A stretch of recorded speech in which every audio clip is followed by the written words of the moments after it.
Olá, meu nome é Luiz Roberto e uma vez mais aqui no nosso canal Espiritismo em Pauta vou apresentar um vídeo para falar hoje de um tema ao qual eu dei o título de julgamento. Nós embasamos esse nosso trabalho nas obras da codificação por Allan Kardec, trazida pelos Espíritos, em especial em O Evangelho segundo o Espiritismo e no capítulo Não Vim Destruir a Lei. Não me lembro o número do capítulo, mas é esse, Não Vim Destruir a Lei. No subtítulo, então, as três revelações, Moisés, Jesus e Espiritismo. E esse material, ele tem muito mais amplificado, ele é muito mais amplificado no livro chamado O Céu e o Inferno, codificado também por Allan Kardec, lá fala sobre as penas e gozos futuros, sobre a justiça divina, de maneira mais ampla. Foi de lá que nós tiramos esse material.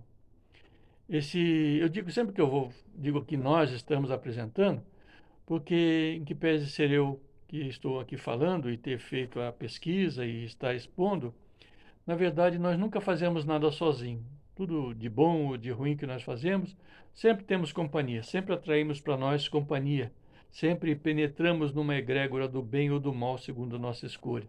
Por isso nós, não estou fazendo isso sozinho, por certos os espíritos interessados na divulgação da doutrina estão nos ajudando. Os Espíritos de Deus, então, sejam eles encarnados ou desencarnados, mas especialmente nós, os espíritos espíritas, devemos todos estar atentos a nós mesmos e ao quanto do saber que está à nossa disposição e que por agora podemos alcançar. Porque, na verdade, nem tudo nos é fadado compreender em razão da nossa condição de espíritos ainda imperfeitos. E aí a beleza da doutrina espírita que nos permite, então, penetrar sem enigmas nos ensinamentos trazidos por Moisés e por Jesus, que são, na verdade, o mesmo ensinamento ditados em épocas diferentes de acordo com o nível evolutivo da humanidade de então, da qual nós fazemos parte. E o Espiritismo, então, trouxe para nós de maneira mais clara, volto a dizer, esses ensinamentos. Para começar, é importante lembrar que a lei divina ela é única e imutável, ela não torce, ela não é torcida segundo as nossas conveniências. É bom que se diga isso, porque muitas vezes, não é raro, aliás, nós vemos pessoas, inclusive espíritas, que ficam torcendo para que a lei de Deus pese a seu favor. Ela é justa, única e imutável. E ela nos é ensinada, então, volto a dizer, de acordo com a capacidade de assimilação no curso da nossa ascensão espiritual, nas escolas dos vários mundos que habitamos e que habitaremos. Na lei mosaica, começando lá a falar das três revelações do livro chamado Evangelho segundo o Espiritismo, por exemplo, há duas partes distintas, importante que se diga isso, há a lei de Deus, promulgada no Monte Sinai, e a lei civil ou disciplinar, decretada por Moisés em razão do estado do caráter do povo de então. Uma é invariável e outra apropriada naturalmente aos costumes e ao caráter do povo, e ela se modifica naturalmente com o tempo.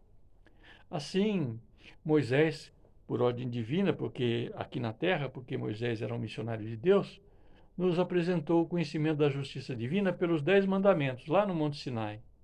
E de forma disciplinar, não divina, pelo temor, aplicou a conhecida pena ou lei de talião, do olho por olho, dente por dente.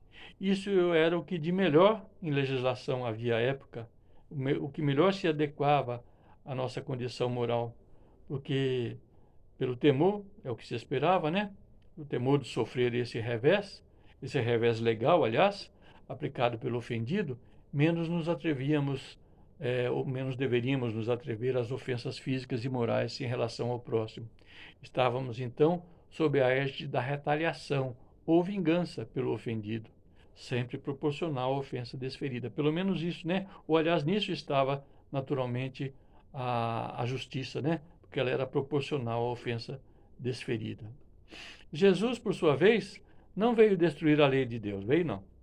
Ele veio cumpri-la, desenvolver e dar a ela o verdadeiro sentido, adaptando ao grau de adiantamento dos homens, dando-nos então o princípio dos nossos deveres para com Deus e para com o próximo.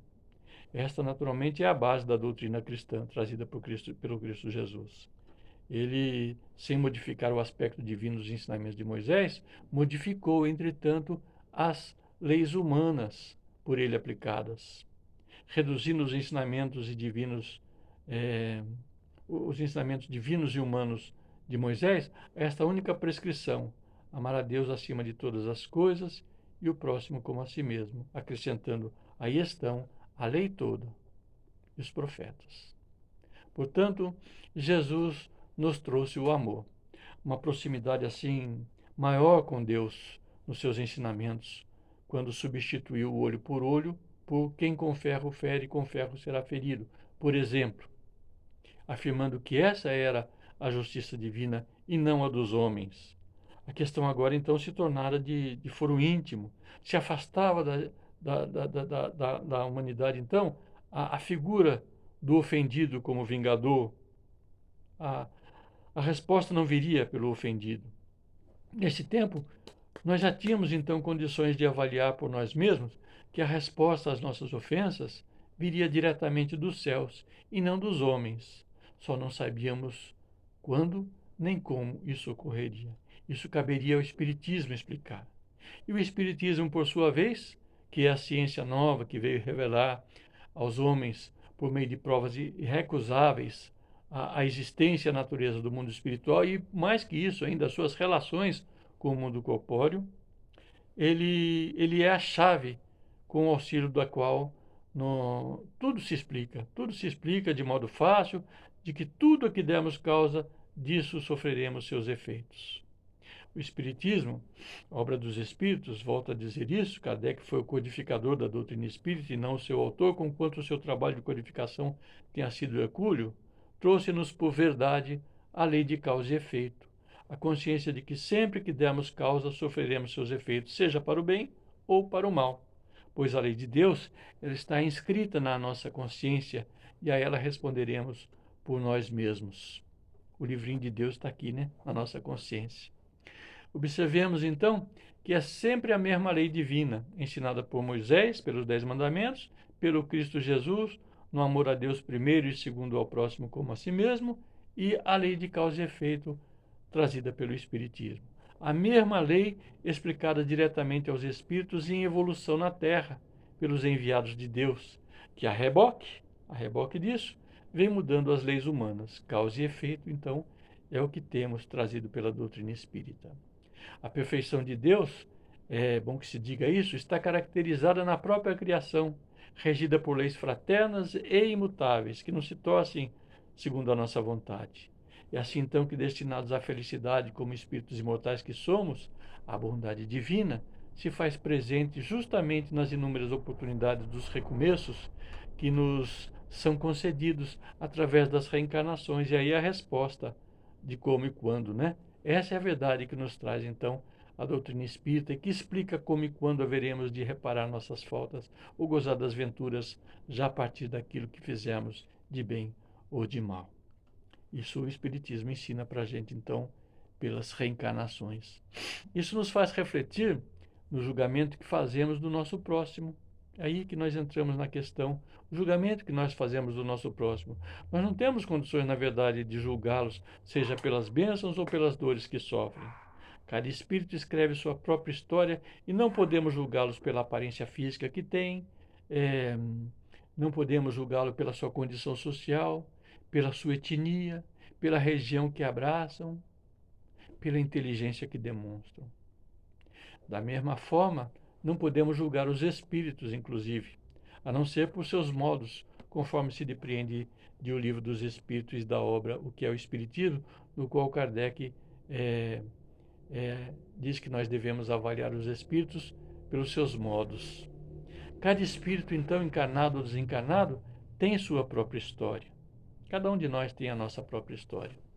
Assim, todos nós, somente ao cabo de mais ou menos longo tempo, conforme nossos esforços, após depurações sucessivas, atingiremos a finalidade para a qual tendemos, por ser esta naturalmente a vontade de Deus. Essa é a vontade de Deus. Pois pelas reencarnações aprenderemos e ajustaremos nossas contas com a contabilidade celestial, alcançando a perfeição. E uma vez mais a nossa cachorrinha Jesse e os cachorros da vizinhança participando aqui do nosso vídeo. Penso que tudo isso ficou gravado aqui no áudio do nosso vídeo, né? Mas vamos refletir sobre esse assunto ele parece singelo, mas ele é ele parece complexo, melhor dizendo, mas ele é bastante singelo, porque é bastante explícito nos ensinamentos trazidos pela espiritualidade a nós outros. E vamos adiante.